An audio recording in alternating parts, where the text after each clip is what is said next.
Welcome back, everyone. So when I started this channel, I said that two things I was going to review early on were the first two Gothic novels. And hopefully by now you've seen my review of the first Gothic novel, The Castle of Otranto by Horace Walpole. If you haven't, it's on my channel. I'll leave a link down below. Today I'm going to review the, not sequel, but the second major Gothic novel, and a novel that's often talked about in context with Horace Walpole's Castle of Otranto. It is The Old English Baron by Clara Reeve. So there's a lot of similarities going on with this book and the Castle of Otranto. Number one is that they're both from the same time period. This was written about 10 years after Castle of Otranto. And Clara Reeve even blatantly says that she's basing this book on Castle of Otranto in her, wait for it, preface to the second edition. So now, if you watch my video on Horace Walpole's Castle of Otranto, or if you know anything about that book, you'll know that when Castle of Otranto was first published, it was published and it was like anonymous. And it said that this is a translation of a real document, a real story that I found, like some ancient manuscript in Italy. And I've just translated it for you guys, and now you can read it. But this is like an actual story from the Middle Ages. So it was kind of like the Blair Witch Project. That's what I've compared it to. It's like, oh, this spooky story about this castle is all true. In the second edition, Horace Walpole came out and said, okay, I'm actually the author. It's not a translation, it's a story that I made up. And this is a new form of literature that I'm calling a Gothic story. And furthermore, I'm laying out like what my foundation of that genre is, which is saying that I'm trying to meld the new form of the novel with the medieval epics and romances of the past. Clara Reeve does the same thing. She says that this is originally like a discovered story. She even has like parts that are like missing or something in there, like to make it like more authentic, okay? And then after that, in the second edition, she comes out and says, well, no, I, Clara Reeve, have written this. I'm an authoress and this is my original ideas.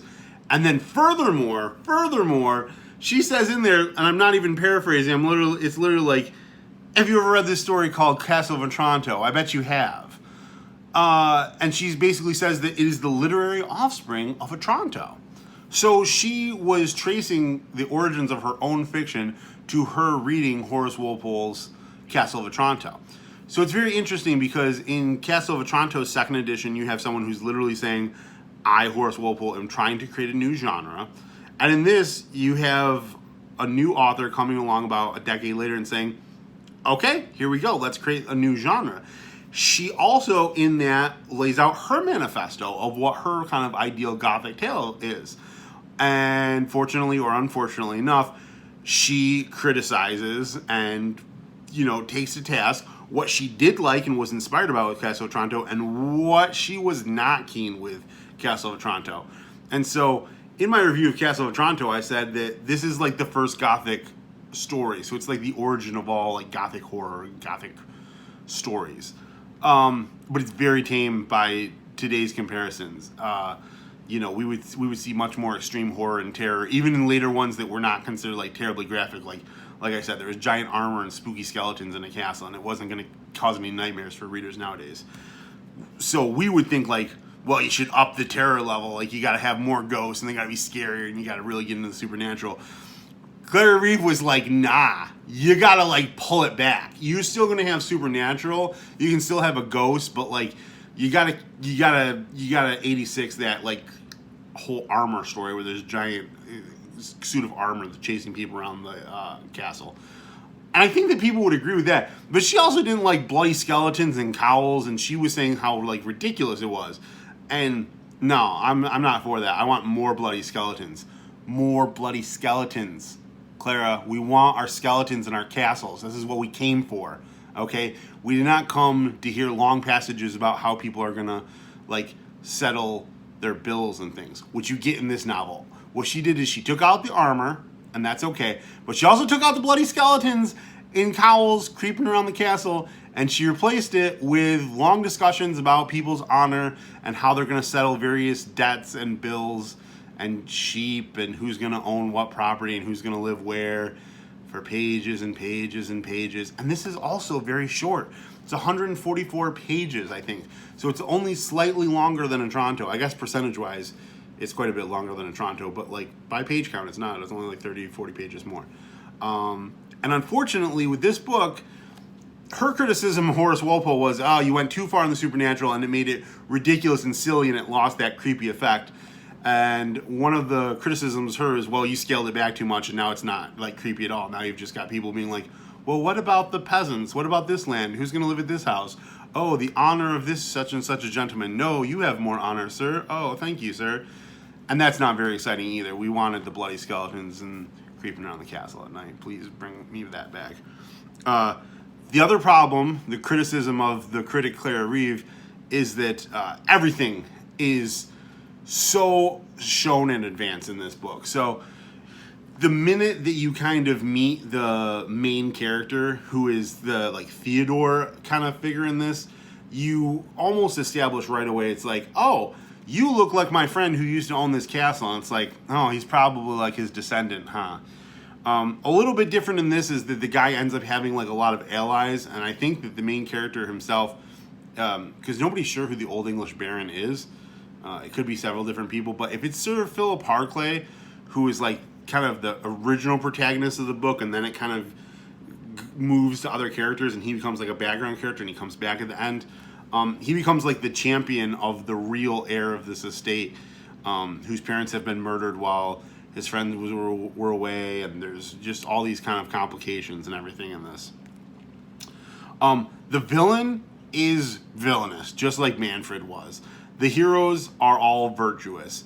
In this, there's a little bit more of a love story than there was in Otranto. Both of the love stories are just not that great. Strangely, though, for a person, this was the first like major female author in the Gothic. This is like a men's book. Like the men's actions are really what matters. I think the women's actions in this book matter a lot less than they did in Otranto. So after this came out, well, I should also mention that when this first came out, it was not called the Old English Baron. It was called the Champion of Virtue in its original edition. And the slightly edited second edition is called the Old English Baron, which has been known as ever since. The other thing that's interesting is that the publication of this book started basically a fight between Clara Reeve and Horace Walpole, who read the book and he did not like it. He thought she was an idiot and totally missing the point for scaling back the supernatural horror, and that it was boring. He said that, you know, within the beginning of the book, you kind of already foresaw everything that was going to happen. Like, there was no suspense because she gave everything away. And I think that that's true. I think pretty early on in the book, any modern reader could read it and be like, oh, this guy is this and this is this, and, you know, in the end, he's going to get his castle back and they're going to settle all these things. And they do. There's a lot more characters in this and a lot more moving parts. But in the end, it kind of becomes boring. Like, all of these lords are just sitting around talking about how they're going to, like, rectify this situation and talking about this guy's great virtue and how wonderful he is. And the part of the story that has, like, murder and ghosts and the daring escapes and haunted passages, like, that becomes very much less a part of the book. Especially, like, the last 40 pages of the book just kind of drag on and keep going into this, like, settlement of debts, and it becomes really more of like a comedy in the classical sense, where everybody's going to get married at the end and find like the good partner, and it really loses steam towards the end. It's not as good as Castle of Otranto. Parts of it may be better written and like more plotted and thought out, but it just doesn't have much of a fascination for a modern reader. Once again, like with Castle of Otranto, would I recommend this book for a modern reader? Well, one, if you know you like short books, you can knock this out pretty quick. I mean, if you're a vivacious reader, you can read it in a day. If not, it's a slim book, and it does have spooky murder, castle, ghosts, that kind of thing. But I'm going to say even more so than Castle of Otranto, this book I would strictly recommend to people that are really interested in the genre, maybe people that are just really into horror and really into Gothic and want to go like all the way back, you know. We're not talking about like, oh, I want to read an old book, so I'm going to read Dracula, which was almost written in the 20th century. You know, it was written at the very end of the Victorian period. No, this is like 120, 130 years before that. So you're really, really going back into the origins of Gothic horror. If you're super interested in that, if it's something you're super passionate in, you could knock this book out real quick. You can find cheap copies of it. But unless you're super into it, once again, this is not a recommendation. You're better off watching some video on YouTube of some guy that's read it who can just explain to you the significance of it than you are going out and reading a copy, unless you are super into this time period. Now, if you're really into this time period, it is an interesting book. One of the big innovations that Clara Reeve is credited with is bringing a Gothic story to England. So it's no longer like in Italy or Spain or some faraway destination, but like, you know, the murders and spooky stuff is happening in England. So that's kind of innovative. It was a good attempt, and a lot of people have said that this book is actually more influential than people have given it credit for. I just don't think it'll have much of a fascination to a general audience reader. If you're going to get into like classic books, there's definitely much better places to start. If you're looking for something new that you haven't read in the Gothic genre, and for some odd reason you haven't read this, then yeah, give it a go. But it's more of a deep dive selection than it is like a greatest hits. Sorry, Clara Reeve. It's, once again, really important. It's a really important book, and it's a really short book, so if you want to read it for those reasons, go ahead. But it's not going to give you nightmares, and it's not even as exciting as Castle of Otranto. Probably the biggest conflict in the book is like reading the introduction and finding out about how Horace Walpole and his friends didn't like Clara Reeves and vice versa. Even though she wrote a whole book based on how great his book was, he didn't like the criticism that they got, and him and several other reviewers kind of trashed her for it. So that was like the most interesting conflict. The most interesting part of both of these books is the behind the scenes of how this genre was started. And 2 books into the whole genre, there's already like 2 camps that are fighting over like what is the purpose of this type of literature and what direction should it go in. So that part's pretty exciting. I think like the backstory of Walpole versus Reeve is like more exciting than actually like the books that they wrote. However, they spawned a genre, and you got to give Clara Reeve credit for keeping the genre going and writing a kind of second novel in this vein, because then it became a flood by the late 1700s. And so I'm really excited to be reviewing more Gothic literature soon. We've gotten through like the kind of 2 titles of the early days. So as we move through the 1760s, 1770s into the 1780s and 90s, things are going to get a lot more interesting. So thanks for hanging out and checking out these 2 books with me, guys. I'm going to have some more videos coming soon. I'm going to stay with the Gothic genre for a while. There's quite a few more titles I'd like to talk about.